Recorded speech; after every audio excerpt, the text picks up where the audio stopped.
Kalilali, Obashama, Shai, Bashama, Karkodash, the brand the apostles of famous greatness done. Shalom to the brothers out there pushing this word in sincerity and honesty.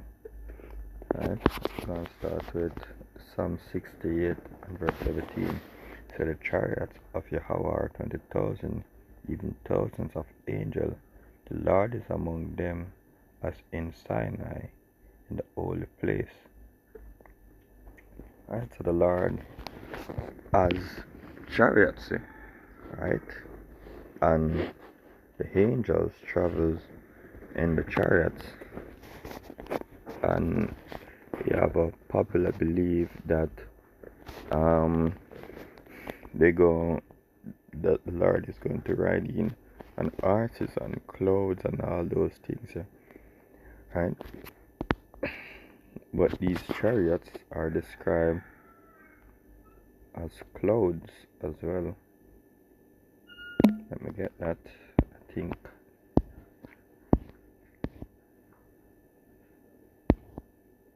Okay, so that's the one I dropped.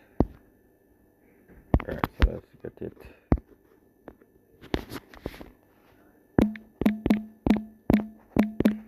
I think it's in Exodus.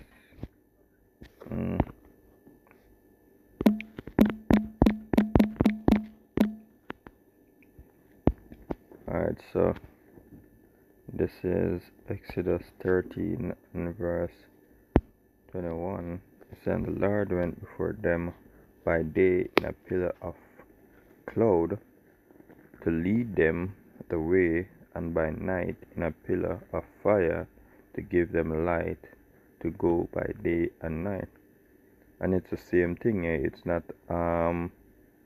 in the day is in a cloud and in night is engulfed in a pillar, right? That's just how it appears by day and how it appears by night, right? It looks like a bright light looking like a cloud, as you have on the internet. You see sightings in the days, and at the night it looked like a fire, right? A tips of fire moving across the sky, right? A bright light by night. So those are the vehicles of the Lord.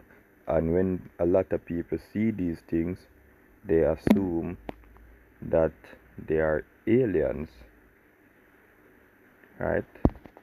But we're here to tell you that these are the chariots of the Lord. This is Ezekiel 1 and verse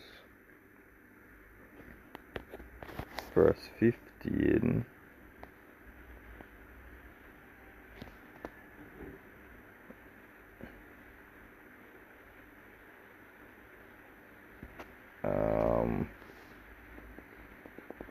Yeah, all of this good, yeah.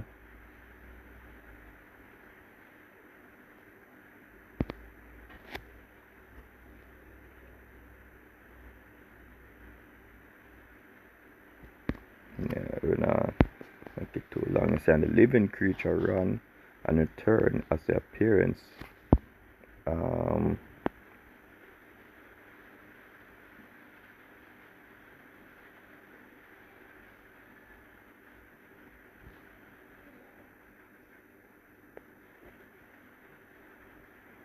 Yeah.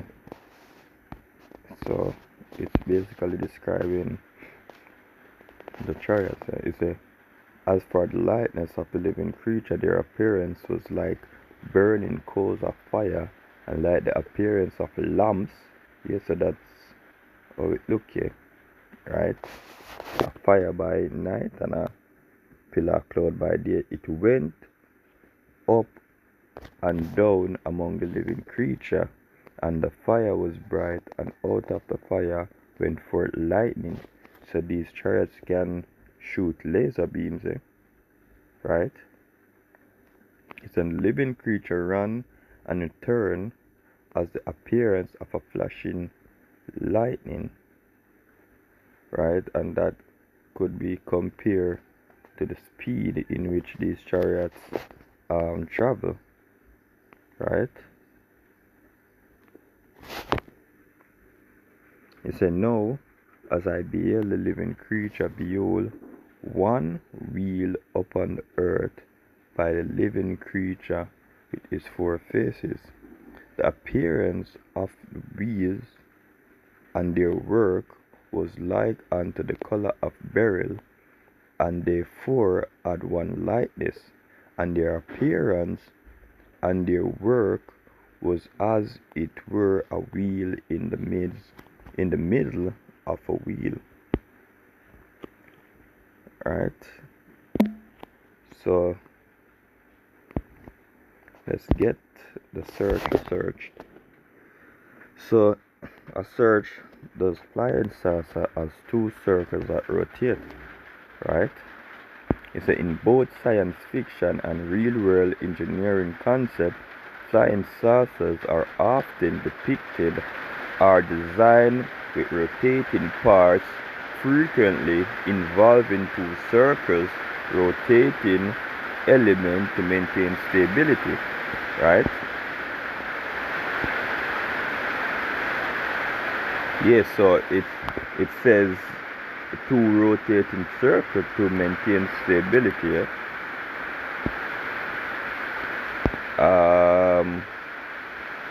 It's a major challenge with a single rotating body is the conservation of angular momentum.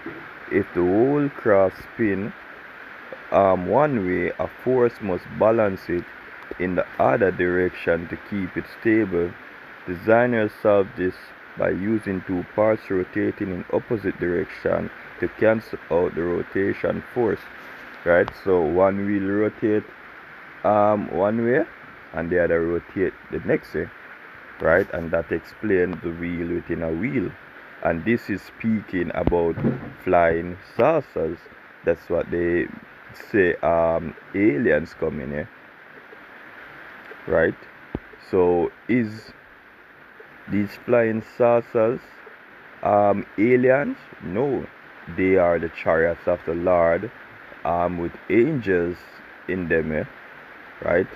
And the Lord will be in the chariots, in the biggest chariot in the last days, right? Because yeah, let me get this before the closing precept, because this is the purpose of the chariots, right? They are the height of the Lord, as the scripture mentioned, going to and forth in the world. And also this, Isaiah 31 and verse 5, as birds flying, so will the Lord of hosts defend Jerusalem. Defending also he will deliver it, and passing over he will preserve it. Right? Yes, so we go be preserved by these chariots, especially in America.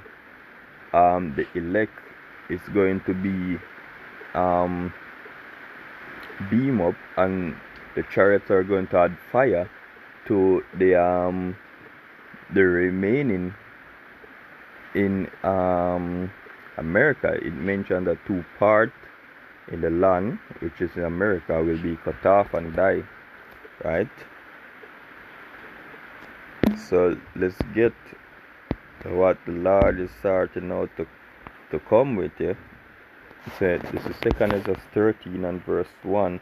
It came to pass after 7 days I dreamt a dream by night, and lo, there arose a wind from the sea, and it moved all the waves thereof. And I beheld, and lo, that man was strong with the thousands of heaven. And when he turned his countenance to look at the things, all the things trembled that were seen under him. Right? That man is Yahweh Shemel Shai. Right? You say, and whensoever the voice went out of his mouth, all they burn that heard his voice, like as the earth faileth when it feeleth the fire. Right? So it's gonna be a lot of burning, right? Because this nuclear missile is one fire, and the chariots of the Lord is an with the laser beam is another fire. And after this I beheld, and lo, there was gathered together a multitude of men out of the number from the four winds of heaven to subdue the man that came out of the sea. Right?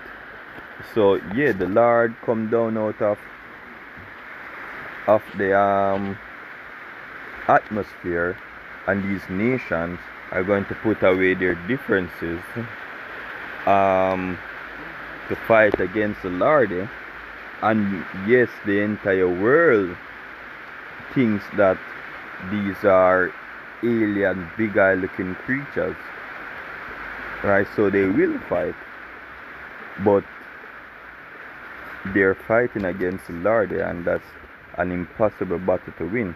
But I would have seen the region or place whereout the hill was graven, and I could not, right? And the references is the movie Independence Day 1 and Independence Day 2, right? And after this I beheld, yeah, because when the chariots of Yahweh Hashem Yahshai cover that city, right? America, one end to the other. In Independence 2, it says the spaceship land in I think it's in the Pacific Ocean or something like that, and they ask where, and they say yo, all of it. So it's a massive chariot that the Lord is going to ride up in, that the Lord is going to be in.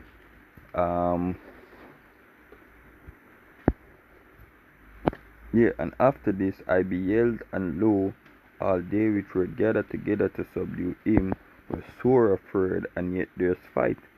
Yeah, so they're going to be quaking in their boots, right?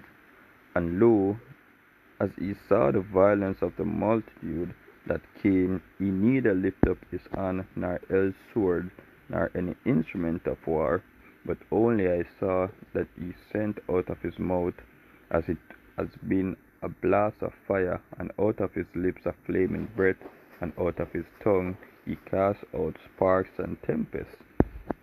And they were all mixed together, the blast of fire, the flaming breath, and the great tempest, and fell with violence upon the multitude which was prepared to fight, and burned them up every one, so that upon a sudden of an innumerable multitude nothing was to be perceived, but only dust and smell of smoke. And when I saw this, I was afraid. And afterwards saw I the same man come down from the mountain, and call unto him another peaceable multitude. Right? Yes, so the Lord's gonna do a work, gonna destroy, right? Especially over there in America, going to destroy, turn it into a wasteland, right? Along with these thermonuclear missiles that's going to be shot over there in America, right? So yeah, I hope this video was edifying. Kalalal ya Bashem ya Chai Bashem Kakodash. Inshallah.